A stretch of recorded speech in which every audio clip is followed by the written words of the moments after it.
બનાસકાંઠાના કાંકરેજ તાલુકાના રાણાવાડા ગામથી દુગાવાડા ગામને જોડતો અંદાજે 2 થી 3 કિલોમીટરનો રસ્તો વર્ષોથી કાચો હોવાના કારણે ગ્રામજનો ભારે હાલાકી ભોગવી રહ્યા છે। ચોમાસામાં રસ્તા પર પાણી ભરાઈ જતા અવરજવર મુશ્કેલ બની જાય છે।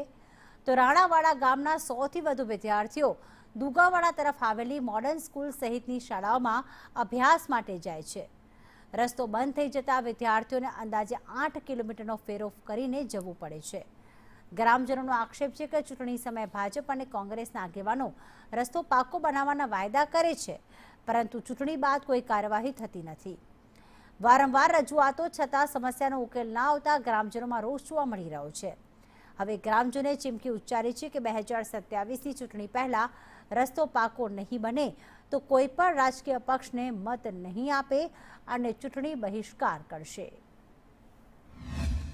20 વર્ષથી માંગણી ચાલુ છે કે આ રસ્તામાં પાણી ભરાઈ જાય છે, છોકરાને બહુ અગવડતા પડે છે ભણવામાં, કારણ કે એના કપડાં પણ બગડી જાય છે। અને અહીંયા ચેખલા થઈને 8 કિલોમીટર થાય અને શિવરી થઈને જાય તો 8 કિલોમીટર થાય મોડર્ન સ્કૂલ, અને બાળકોને ઘણી અગવડતા પડે છે। ભાજપ ને કોંગ્રેસને બે પક્ષને વારંવાર અરજીઓ આપી, ગામ ભેગું થયું, બધું જાહેર કરી, પણ કોઈ નિકાલ લાવતા નથી। અમારે તો ચીફ આ રસ્તો જોવે। અહીંયાથી રણાવાડા ગામથી દુગાવાડા મોડલ સ્કૂલ અમારી 2-2.5 કિલોમીટરનો રસ્તો છે, જે હાલ કાચો રસ્તો છે અને વરસાદના કારણે પાણી પણ ભરાય છે। છેલ્લા 20 વર્ષથી કોંગ્રેસ અને ભાજપને જણાવે છે કે આ રસ્તાનું કામ કરી આપો, પણ સરકાર કોઈ વાત અમારી સાંભળતી નથી। અને ચેખલાથી જાવ તો અમારે 9 કિલોમીટરનું અંતર થાય છે।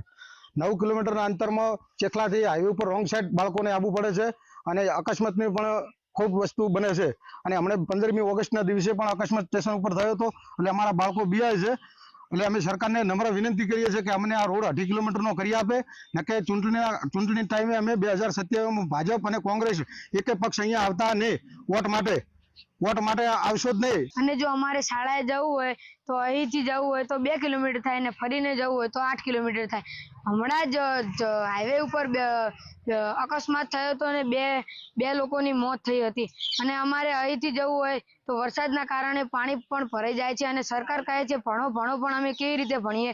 અમારે અહીંથી જવું હોય તો પાણી પણ ભરાઈ જાય છે અને મા બાપ કહે છે કે ભણો પણ અમે કેવી રીતે શાળાએ જઈ શકીએ કે અમારે અહીંથી પાણી ભરાય છે।